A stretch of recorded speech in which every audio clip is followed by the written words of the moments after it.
اگر آپ کو کوئی چیز شدت سے چاہیے تو یاد رکھیے آپ کے رب کے پاس اس چیز کے خزانے ہیں۔ کوئی انسان چاہیے، محبت چاہیے، پیسہ چاہیے، خواہشات چاہیے، اولاد چاہیے، بیماری سے نجات چاہیے، کچھ بھی چاہے آپ کے رب کے لیے کچھ مشکل نہیں۔ لیکن آپ نے بھی اپنی دعاؤں میں صبر کرنا ہے، کیونکہ یہ بھی ایک عبادت ہے۔ آپ ہر روز اپنے رب سے اسی دعا کو مانگیں گے، ایک دن وہ قبول ہو ہی جائے گی، اور ایک دن ان ساری دعاؤں کے تمہیں جواب مل جائیں گے جو تم اللہ سے رات کی اندھیری میں مانگا کرتے، جو تم اللہ تعالیٰ سے ہر وقت مانگا کرتے تھے، کیونکہ ہر چیز کا ایک وقت مقرر ہے جو اللہ نے ہماری بہتری کے لیے ہی رکھا ہے۔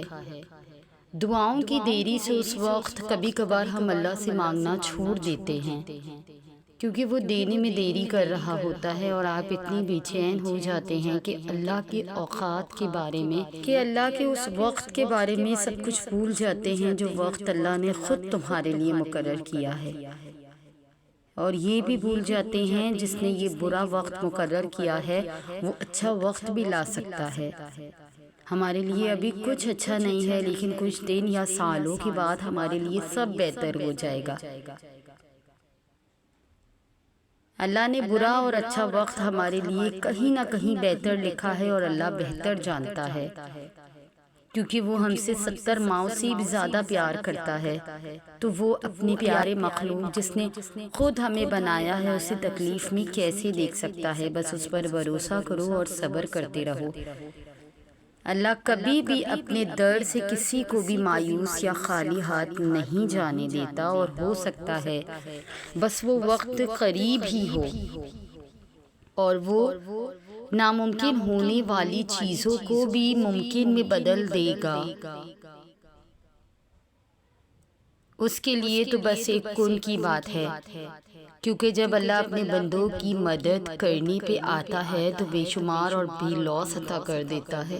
تمہارا صبر ہی تمہاری سب سے بڑی طاقت ہے، صرف اس لیے کہ ابھی تک تمہیں منزل کا پتہ نہیں مل سکا، اس کا یہ مطلب تو نہیں کہ تم مایوس ہو کر چلنا ہی چھوڑ دو، صرف اس لیے کہ تم اب تک یہ جان نہیں سکے کہ تمہارے لیے کیا بہتر ہے اور کیا نہیں۔ اس کا مطلب یہ تو نہیں کہ تم دعا کے لیے ہاتھ اٹھانا بند کر دو، تم جس سے رابطہ رکھنا چاہتے تھے اس سے رابطہ نہیں رہا، تو اس کا مطلب یہ تو نہیں کہ تم اللہ سے ہی رابطہ توڑ دو۔ امید انہی کے لیے ہے جو یقین رکھتے ہیں، اور مایوسی انہی کے لیے ہے جو انتظار نہیں کرتے، کیونکہ خود کو اتنا الجھا رکھا ہے، ساری طاقتیں تو تمہارے اپنے ہاتھ میں ہے۔ دعا کے لیے اٹھاؤ انہیں اور پھر دیکھو کیا نہیں ہوتا۔ تمہارا صبر تمہیں ان مقامات تک پہنچا سکتا ہے جس کا تم گمان بھی نہیں کر سکتے، اور اس کے لیے تمہارا یہ جاننا ضروری نہیں کہ آگے کیا ہوگا یا کیسے ہوگا۔ یہ کام تم اللہ پہ چھوڑ دو، تمہارا کام بس یقین رکھنا ہے۔ ممکن سے لے کر ناممکن، حاصل سے لے کر لا حاصل، روشنی اور معجزے تم میں چھپے ہوتے ہیں۔ معجزے تو چھپے ہوتے ہیں اور انہیں تم نے خود ہی ڈھونڈنا ہوتا ہے۔ وہ رب کوئی بھی کہانی ادھوری نہیں، بس اندازہ مختلف ہوتا ہے، مگر وہ ہر قصے کو پورا کرتا ہے۔ کوئی بھی جگہ خالی ہمیشہ نہیں رہتی، پروردگار اسے ہمیشہ کسی نہ کسی بہتر چیز سے بھر دیتا ہے۔ ہم یہ تو نہیں جانتے کہ کب پوری ہوگی ہماری دعائیں، لیکن اتنا ضرور جانتے ہیں کہ دعائیں کبھی رد نہیں کرتا۔ انسان کا زخم کوئی بھی ہو وہ ایک نہ ایک دن بھر ہی جاتا ہے۔ یہ زخم ہمیں عمر بھر نہیں ستاتا، اللہ تعالیٰ کوئی نہ کوئی مرہم کا ذریعہ بیچ ہی دیتا ہے۔ بس ایک بات اپنے دماغ میں بٹھاؤ، دعائیں رد نہیں ہوتی۔ کیا تم نے کسی سے سنا ہے یقین رکھتے ہو، لیکن کیسا یقین؟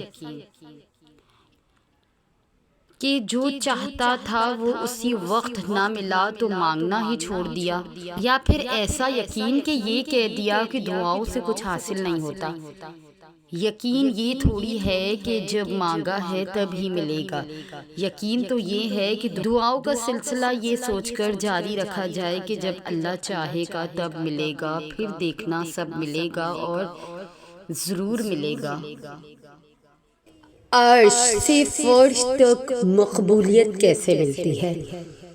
رسول اللہ صلی اللہ علیہ وآلہ وسلم نے فرمایا، جو انسان مسلسل اللہ کو راضی کرنے پر لگا رہتا ہے تو پھر ایک وقت ایسا آتا ہے کہ اللہ تعالیٰ جبرائیل علیہ السلام سے فرماتے ہیں، میرا فلاں بندہ مجھے راضی کرنے کے لیے کوشاں تھا اور اب اس پر میری رحمت ہو چکی ہے۔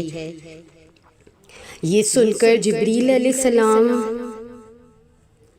علیہ السلام اعلان فرما دیتے ہیں کہ فلاں بندے پر رب کی رحمت ہو چکی ہے۔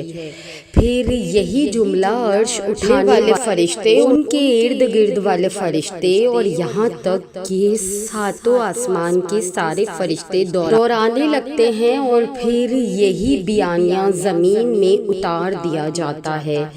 اللہ ہمیں بھی اپنے ایسے بندوں میں شامل فرما لے۔ آمین ثم آمین برحمتک یا ارحم الراحمین۔ اللہ کی ذکر کی اقسام۔ پہلا ذکر ایسا ہوتا ہے جس میں ذاکر کو ذکر کرنے کی عادت ہوتی ہے، اور ذاکر ایسا ذکر اپنی زبان سے کرتا ہے لیکن اس کا دل اس ذکر سے غافل رہتا ہے۔ دوسری قسم کے ذکر میں ذاکر اپنی زبان سے تو ذکر کرتا ہے مگر زبان کے ساتھ ساتھ اس کا دل بھی اس ذکر میں حاضر رہتا ہے، اور طالب مولا کو ایسے ذکر سے بھی کوئی فائدہ نہیں ہوتا۔ تیسرے قسم کا ذکر ایسا ذکر ہوتا ہے جس میں دل ذکر کرتا ہے اور زبان بند رہتی ہے۔ ایسے ذکر کی قدر اللہ تعالیٰ کے سوا کوئی نہیں جانتا۔ اللہ تعالیٰ کو اپنے بندے کا ایسا ذکر پسند ہے۔ جوانی کا سجدہ اللہ کو سب سے زیادہ عزیز ہوتا ہے۔ دعائیں تو سب کی قبول ہو جاتی ہے، پر خاص دعاؤں کی قبولیت کا راز تو اللہ نے سجدے میں چھپا رکھا ہے، اور سجدے تک ہر ایک کو رسائی حاصل نہیں ہوتی۔ اس مقام تک تو صرف وہی لوگ آتے ہیں جن کی دعاؤں کو اللہ نے نئے سرے سے ان کے پسندیدہ انداز میں قبول کرنا ہوتا ہے۔ اللہ کی عطا کے خزانے تو بے شمار ہیں، اور وہ تو بن مانگے بھی نواز دیتا ہے، پر سجدے کی لذت سے کسی کو آشنا کراتا ہے، اور جب کوئی سجدے میں گر کر اپنا آپ اللہ کو سونپ دیتا ہے تو پھر اللہ اس کے لیے کافی ہو جاتا ہے۔ اور اس کا کافی ہو جانا جانتے ہو کیسا ہے؟ تمہاری راہ میں آئی تمام رکاوٹوں کی ہر چٹان کو وہ لمحوں میں گرا دیتا ہے۔ تمہارے چاہنے سے پہلے ہی تمہاری چاہ کو تمہارا رب مقدر بنا دیتا ہے۔ تمہاری دعا میں ہاتھ اٹھنے سے پہلے ہی دعا کو قبول فرما لیتا ہے۔ تمہارے دکھ درد تکلیفیں وہ پہلے سجدے میں ہی سمیٹ لیتا ہے، اور تم پر اپنی رحمت کی چادر چڑھا دیتا ہے۔ وہ فرشتے ہو کر بھی اتنا قریب نہیں ہوتے اس سے جس طرح دوران سجدہ اللہ تم سے قریب ہوتا ہے، اور تم اپنے رب کے اتنا قریب جاؤ اور وہ تمہیں خالی ہاتھ لوٹا دے، ایسا تو ہرگز نہیں ہوتا۔ یہ مت سوچو کہ تم اکیلے ہو، اللہ تم سے بے پناہ محبت کرتا ہے، ایسی محبت جو تمہارے گمان سے بھی بڑھ کر ہے۔ وہ تمہیں تمہاری چاہت سے بھی زیادہ عطا کرے گا، بس اس پر بھروسہ رکھو، اس پر یقین کرو، اپنے دل کو اس کے حوالے کر دو اور اس کے راستے پر چلتے رہو، کیونکہ جب اللہ تمہارا ہاتھ تھامے گا تو تمہیں ایسی منزل پر پہنچائے گا جہاں سکون، خوشی اور کامیابی تمہارا انتظار کر رہی ہے۔ اللہ پر یقین رکھو، وہ تمہیں کبھی تنہا نہیں چھوڑے گا، وہ تمہارے یقین کا ہمیشہ پاس رکھے گا۔ کیوں رک گئے ہو؟ کیوں ایک ہی ادھورے قصے پر یہ سوچ لیا ہے کہ زندگی ختم ہو گئی ہے؟ کیوں خود کو اتنی بے چینی میں ڈال رکھا ہے؟ حقیقت اور وسوسوں میں بہت فرق ہوتا ہے۔ تمہارے وسوسے جس چیز سے تمہیں خوف زدہ کرتے ہیں، تمہارے رب کے پاس ان سب وسوسوں کا حل موجود ہے۔ اگر تمہاری مشکلات بڑھ گئی ہے تو یہ کیوں بھول بیٹھے ہو کہ تمہارے رب کی پہنچ اس سے کہیں آگے ہے۔ تمہارے رب کی رحمت ان خدشات سے بہت افضل ہے، تو پھر کیوں ہاتھ پہ ہاتھ دھرے بیٹھے ہو؟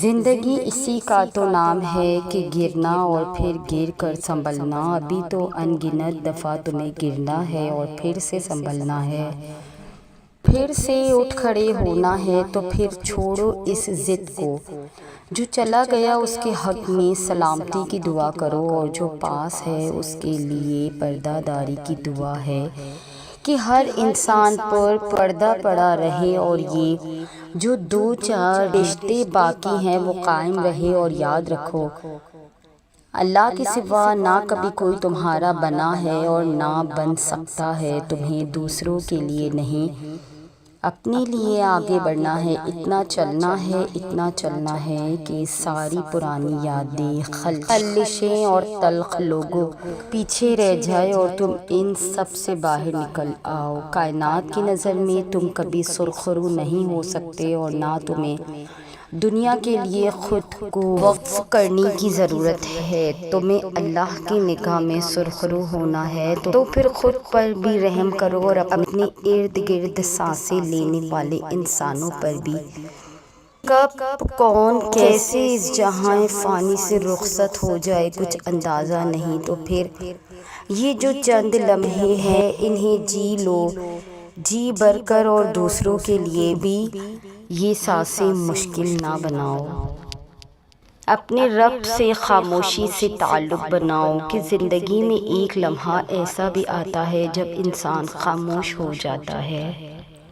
تو یہ تھی ہماری آج کی ویڈیو۔ اگر آپ ہماری اس کاوش کو پسند کرتے ہیں تو ہمارے چینل کو سبسکرائب کر کے ہمارے ساتھ جڑ جائیے۔ جزاک اللہ۔